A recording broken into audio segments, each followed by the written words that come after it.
Olá, pessoal! Sejam muito bem-vindos e bem-vindas de volta ao canal Lula Foco no Fato.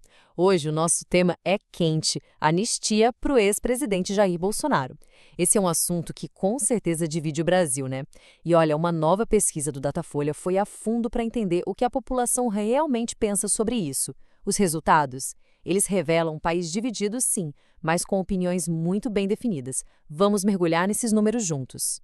Para a gente entender direitinho esse cenário, a gente vai seguir 5 passos. Primeiro, vamos ver a rejeição da maioria à anistia. Depois, a gente faz um verdadeiro raio-x dessa opinião pública. Em seguida, vamos analisar o que as pessoas pensam sobre os condenados do 8 de janeiro. Aí, a gente entra na questão da prisão. E para fechar, um dado que eu achei fascinante sobre como a crença na justiça está mudando no país. Vamos lá.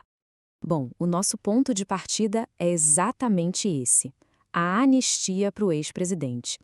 É um tema que ganhou muita força no debate público, principalmente, claro, depois que ele foi declarado inelegível pelo Tribunal Superior Eleitoral, o TSE. E a pergunta que o Datafolha fez foi bem direta, sabe, sem rodeios.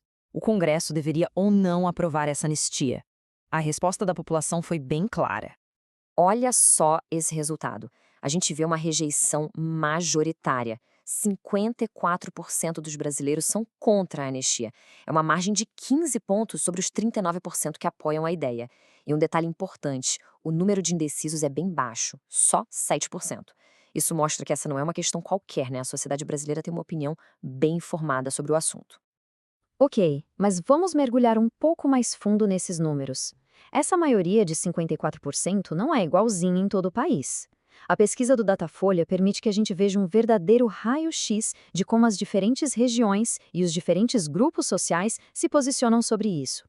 E é aqui que os números revelam as fraturas da opinião pública no Brasil.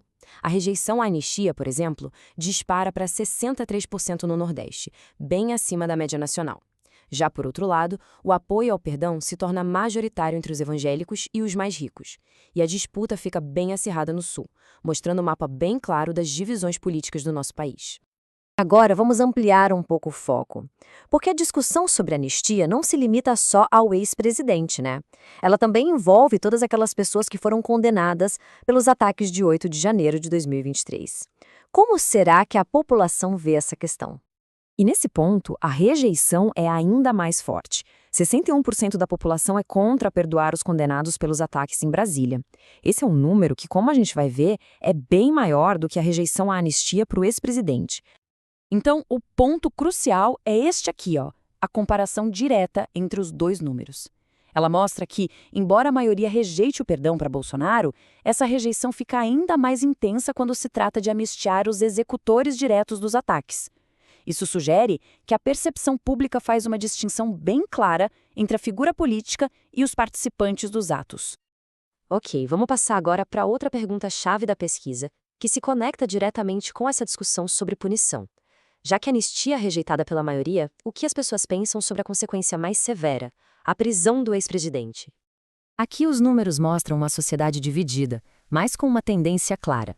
Metade dos entrevistados, 50%, defende a prisão. Do outro lado, 43% são contra. Essa diferença de 7 pontos, embora não seja uma maioria esmagadora, mostra que a opinião favorável à punição tem mais peso, sim.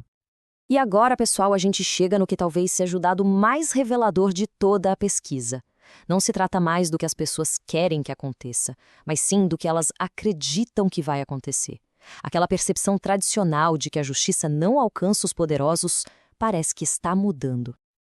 A evolução dessa crença ao longo dos meses é impressionante. Dá uma olhada. Em abril, a descrença na punição era majoritária. 52% achavam que ele não seria preso. Esse sentimento continuou forte em julho, mas em setembro, o jogo virou. Pela primeira vez, a maioria, 50%, passou a acreditar que a prisão de fato vai acontecer. Colocando um do lado do outro, a inversão fica nítida, né? A gente passou de uma maioria que acreditava na impunidade para uma maioria que agora espera pela ação da justiça. É uma mudança de percepção fundamental. A própria análise da Folha de São Paulo, que é a fonte da pesquisa, aponta a importância desse dado. A citação destaca que a mudança não foi no desejo de punição, que já existia, mas sim na crença de que ela realmente vai acontecer. Isso desafia aquela histórica percepção de impunidade para os poderosos no Brasil. Então, para a gente resumir os pontos principais, a maioria dos brasileiros é contra a anistia, tanto para o Bolsonaro quanto com ainda mais força para os condenados do 8 de janeiro. Metade da população apoia a prisão do ex-presidente e, talvez o mais importante de tudo, a crença de que a justiça será feita finalmente superou a desconfiança. E aí, o que você achou desses números? A gente quer saber a sua opinião. Se gostou da nossa análise, já sabe, né? Deixa aquele like para fortalecer o nosso trabalho e manda seu comentário aqui embaixo. E, claro, se você ainda não faz parte da nossa comunidade, aproveita agora para se inscrever aqui no canal Lula Foco no Fato e ativar o sininho para não perder nenhuma das nossas análises. É isso mesmo. Fica lembrete de que a gente tem vídeos novos por aqui todos os dias, sempre com informação de qualidade e análise crítica. E não se esqueçam das nossas lives. Nós temos um encontro marcado aqui no YouTube toda terça, quinta e domingo para a gente debater ao vivo os principais fatos da política. E se você acredita no nosso trabalho e quer apoiar um jornalismo independente, combativo e democrático, tá aí o nosso Pix na tela. Toda ajuda é muito bem-vinda e faz toda a diferença para a gente continuar. Até a próxima, pessoal!